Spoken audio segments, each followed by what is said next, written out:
Harold Shipman, also known as Dr. Death. Are the doctors making the best serial killers? Okay, maybe so. Doctors have an expert understanding of the fragility of the human psyche. They have access to any range of lethal instruments and to toxic drugs. And some of them have egos that are fueled by their emotions of control over life and death. Luckily, most physicians have the highest degree of humanity and the deepest desire to heal, not to kill. But there's still a bad apple or two in every set. They just can't resist themselves. Murder is a more effective call than medicine. For today's video, we will be digging in another serial killer whom allegedly known as the Dr. Death. But before we go any further, please like and subscribe to our channel and press the bell icon to get new excellent updates only us can provide. Everyone knew England's most popular serial killer is Jack the Ripper, but many don't know that Dr. Harold Shipman is the Britain's most prolific serial killer for having murdered an estimated 250 people. Now the question is, who was Harold Shipman? British serial killer Harold Shipman attended the Leeds School of Medicine and started practicing as a medical doctor in 1970. Around that time, and his arrest in 1998, the serial killer, who took the lives of up to 250 people, were most of whom were elderly women through lethal injections of morphine and painkillers, also considered himself a medical god. Harold Shipman was a middle-aged boy born into a working-class family in Manchester. His mother, Vera, was a challenging and dominant woman who clearly favored Harold and developed a sense of dominance in her son, causing him to struggling with having friends in his later years. When Vera contracted terminal lung cancer, Harold was determined to take care of her and was fascinated by the effects of the medicine on her mother's suffering. After his mother's death, a brilliant boy became interested into medicine and went to medical school and was admitted to the University of Leeds. He obtained a medical degree from the University of Leeds in 1970, and a few years later, he became a general practitioner in England who was very fond of his patients. Hiding under his reputation as a loving family doctor, it is almost impossible to say exactly when Shipman started killing his patients and how many died in his hands. And the doctor, a married father of 4, never admitted his guilt. And not so long ago, Shipman had been a control freak.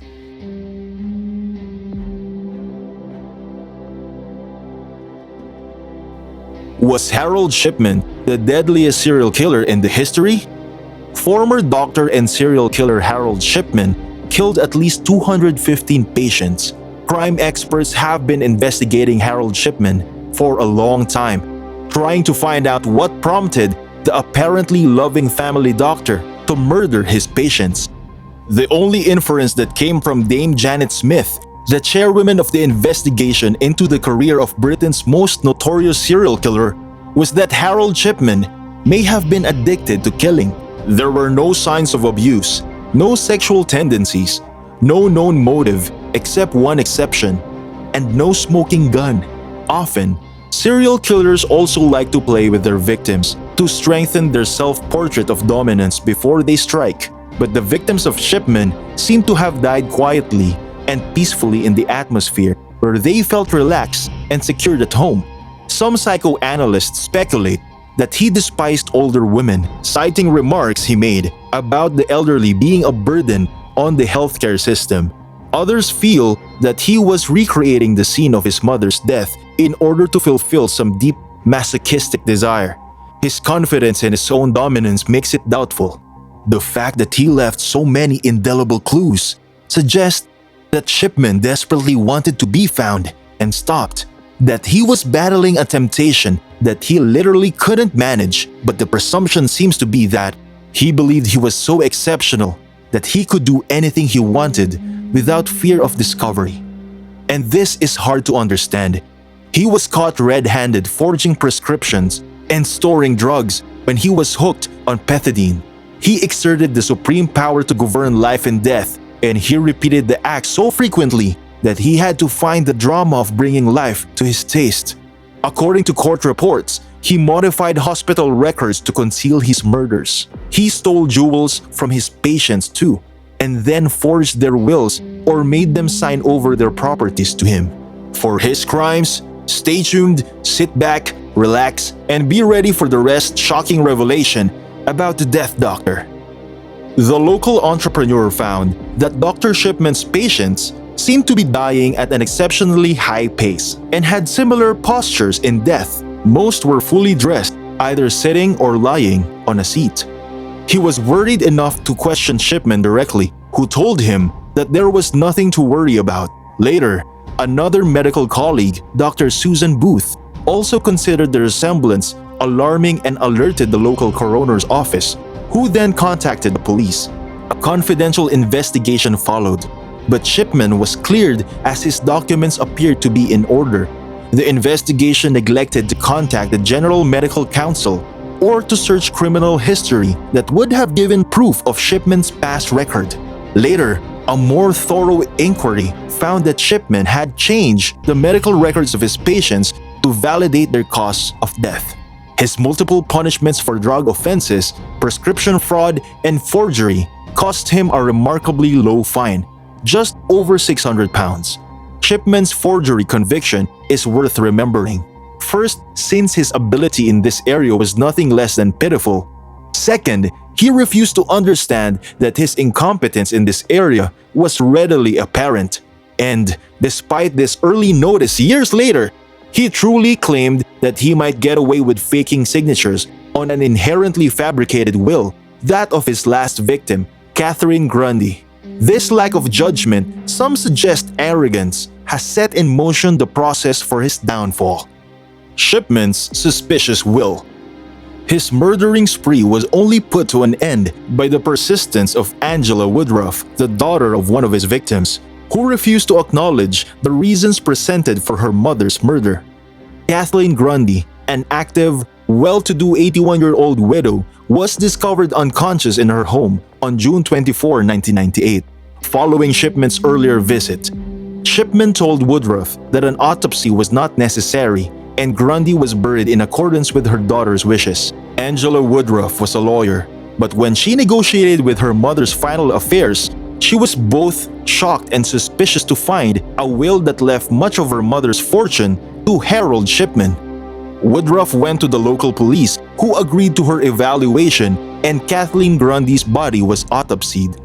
Woodruff was persuaded that the document was a forgery and that Shipman had killed her mother, forging the will to profit from her death.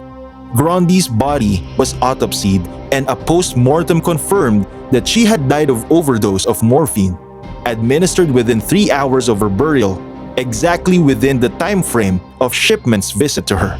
Shipman's home had been searched, yielding medical records, an unusual array of jewelry, and an old typewriter that proved to be the device on which Grundy's forged will had been made.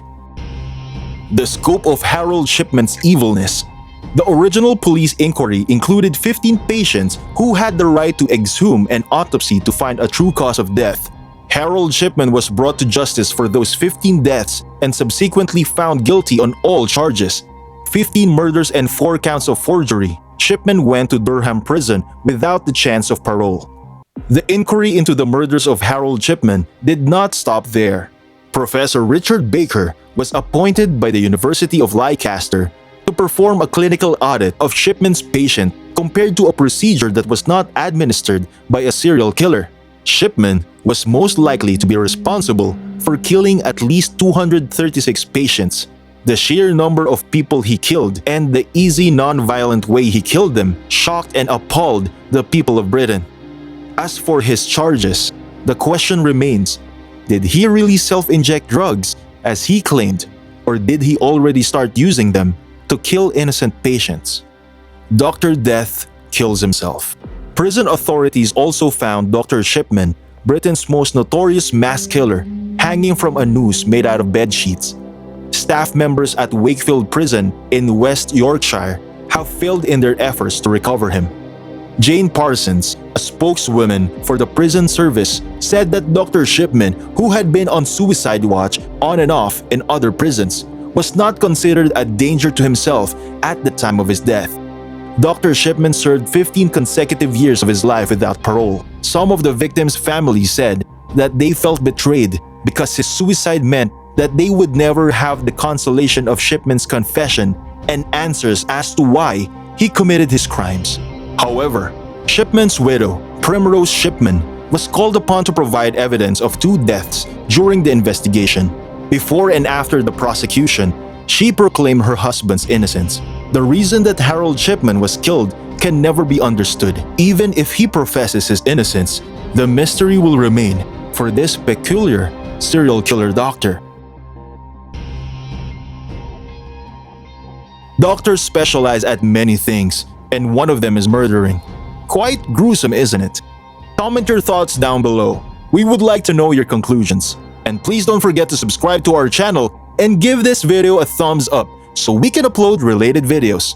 If you're an abundant true serial crime stan, remain seated as the next killer documentary will be starting.